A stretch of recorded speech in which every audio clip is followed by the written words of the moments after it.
नमस्कार दोस्तों, कहानी कथा के चैनल पर एक बार फिर से आप सभी का बहुत बहुत हार्दिक स्वागत और अभिनंदन है। दोस्तों, अपने इस चैनल पर हम नित्य प्रति नई नई कहानियों को लेकर आते हैं। आज की कहानी का शीर्षक है पति, शक और धर्म। दोस्तों, सीधे अपनी कहानी पर आते हैं। सुधा अभी सब्जी खरीद कर घर की तरफ मुड़ी ही थी कि मोहन के पीछे बाइक पर किसी और को बैठा देखकर ठिठक गई। एक सुंदर सी औरत चिपक कर मोहन के पीछे बैठी थी और उसका एक हाथ मोहन के कंधे पर था। सुधा के तन बदन में आग लग गई। वह नागिन की तरह फुफकारी, अच्छा, तो इस उम्र में ये गुल खिला रहे हो? रोज पैदल चलकर सब्जी खरीदने वाली सुधा ने तुरंत ऑटो किया और आनन फानन में घर पहुंची। मोहन अब तक घर नहीं पहुंचा था। इंतजार करते शाम के 7 बज चुके थे। इस टाइम से पहले तो रोज घर आ जाया करता था। सुधा गुस्से में बाहर गैलरी में चक्कर लगाने लगी और हाँफने लगी। क्या हुआ मम्मी? बड़ी बेटी आराध्या ने माँ को इस तरह बेचैन देखकर पूछ लिया। कॉलेज से लौटी आराध्या के साथ उसकी कॉलेज की एक सहेली भी साथ में थी। इस कारण सुधा ने कहा, कुछ नहीं, जरा जी सा घबराया, इसी कारण टहल रही हूँ। घूमा करो मम्मी, सुबह भी। कितनी मोटी हो गई हो। इतना कहकर आराध्या अपने कमरे में चली गई। मोटी, ये शब्द वैसे तो बच्चे बहुत बार सुधा के लिए इस्तेमाल कर लेते थे, मगर आज ये शब्द भी सुधा को तीर जैसे चुभ रहे थे।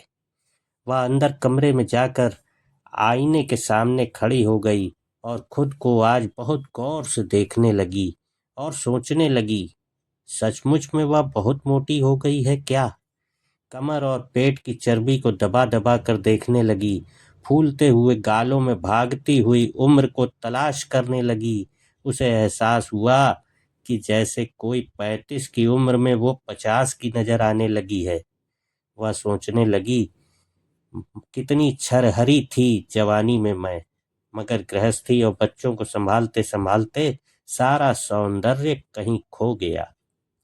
ओह, तो इसलिए मोहन का मन भर गया। तभी तो वो कल मुही चिपक कर बैठी थी। मोहन तो आज भी 40 से ऊपर की उम्र में हैंडसम है। फांस लिया उसने मेरे भोले भाले पति को। हे भगवान, अब मैं क्या करूं? होती घबराहट में बीपी बढ़ने लगा तो जल्दी से टैबलेट ली और अचानक ही कुछ कठोर निर्णय ले लिया सुधा ने। और फिर उसके चेहरे पर संतुष्टि के भाव आ गए। मोहन 8 बजे तक घर पहुंचा। सुधा ने उसे आभास भी नहीं होने दिया कि वह गुस्से में है। अगले दिन से तो घर के सभी मेंबर आश्चर्य में पागल ही हो गए। सुधा ने एक्सरसाइज शुरू कर दी थी। 7 बजे उठने वाली सुबह 4 बजे उठकर कपालभाति, प्राणायाम, सूर्य नमस्कार और भी वे सभी योगासन और एक्सरसाइज जो रात भर नेट पर उसने खोजे थे, सभी को बारी बारी से कर रही थी। घंटे भर की हाड़ तोड़ मेहनत के बाद पलंग पर आकर पसर गई। हाथ पैर सहित पूरा शरीर दुखने लगा था। कुछ देर में बुखार ने ऐसा जोर पकड़ा कि शरीर भी सूजने लगा। हालत गंभीर होते देख बड़ी बेटी आराध्या ने पिता मोहन को फोन किया और सुधा को लेकर परिवार वाले अस्पताल भागे। हालत खराब देखकर डॉक्टरों ने तुरंत सुधा को एडमिट कर दिया। घर के बड़े बच्चे सभी सुधा को डांट रहे थे कि आखिर अचानक उसे इतनी एक्सरसाइज क्यों करनी थी। अब भीगी आंखें लिए सुधा कहे भी तो क्या किसी से कि उसका मोटापा, उसका वर्षों का प्यार, उसकी खुशियां, उसका पति मोहन उससे छीन रहा था। सभी घर वाले सुधा को डांट रहे थे कि क्या जरूरत थी एक साथ इतना सब करने की। बेचारी सुधा अब कहे भी तो क्या कहे, कैसे कहे कि मोहन बदल गया। उसका प्यार, उसकी खुशी, उसका संसार, उसका पति अब किसी जवान स्लिम सी लड़की के साथ अफेयर। कैसे बताए कि इस घर में उसकी सौतन आने वाली है।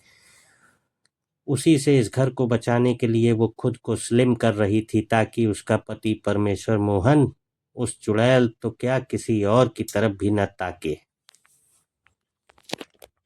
इधर मोहन भी ऑफिस से छुट्टी लेकर अस्पताल आ गया था, लेकिन उसने सुधा को जरा भी नहीं डांटा। सब घर के लोग धीरे धीरे वापस चले गए। बस मोहन और सुधा ही बचे थे अस्पताल में। तब मोहन ने पूछा, परेशान दिख रही हो, कल रात से ही क्या बात है? सुधा ने कोई जवाब नहीं दिया, बस मुंह फेर लिया। शरीर अब भी तवे की तरह तप रहा था। सुधा का मोहन ने कोई भी बहस नहीं की। वह ठंडी पट्टी बार बार उसके माथे पर रखता रहा। यह सिलसिला पूरी रात भर चला। इसके चलते एक पल भी मोहन सोया नहीं। सुधा भी दर्द और बुखार में बेहोश सी रही पूरी रात। डॉक्टरों ने कहा कि इनका बीपी कंट्रोल नहीं हो रहा। अगर यही हालत रही तो फेफड़ों और हार्ट को बहुत खतरा है। फिर सुबह वह सुंदर औरत भी उससे मिलने आई। उसे देखकर सुधा ने मुंह फेर लिया। तब मोहन ने परिचय कराया। अरे सुधा, इधर देखो, ये सोनिया दीदी हैं। इनका कई बार तुम्हारे सामने जिक्र भी कर चुका हूँ। 2 दिन पहले ही इनका ट्रांसफर मेरे ऑफिस में हुआ है। कल दीदी ने ज्वाइन किया है। कल ही इन्होंने सामान भी शिफ्ट किया है हमारे पास वाली कॉलोनी में। शाम को चाय पर बुलाया था दीदी ने हमें परिवार सहित, मगर तुम्हारी तबीयत। सुधा तो यह सुनकर शर्म के मारे जैसे धरती में समा गई। उफ, कितनी पागल और मूर्ख हूं मैं। अपने देवता जैसे पति पर शक किया। उसने नजर झुकाए हुए ही सोनिया दीदी से नमस्कार किया। फिर एक चमत्कार हुआ। अगले 10 मिनट में उसका सारा बीपी नॉर्मल हो गया। बुखार उतर गया। दवाई जो मिल गई थी, बस दर्द बचा था जो धीरे धीरे ठीक होने वाला था। शाम तक सुधा को छुट्टी मिल गई। वह घर आकर बार बार अपने तुलसी माता के पौधे और सभी देवी देवताओं से माफी मांगती रही।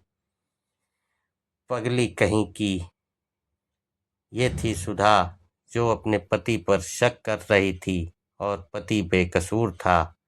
दोस्तों, आजकल के जीवन में इस तरह की तमाम घटनाएं लगभग हर घर में होती हैं। सभी पत्नियों को अपने पतियों पर पूरा विश्वास होना चाहिए।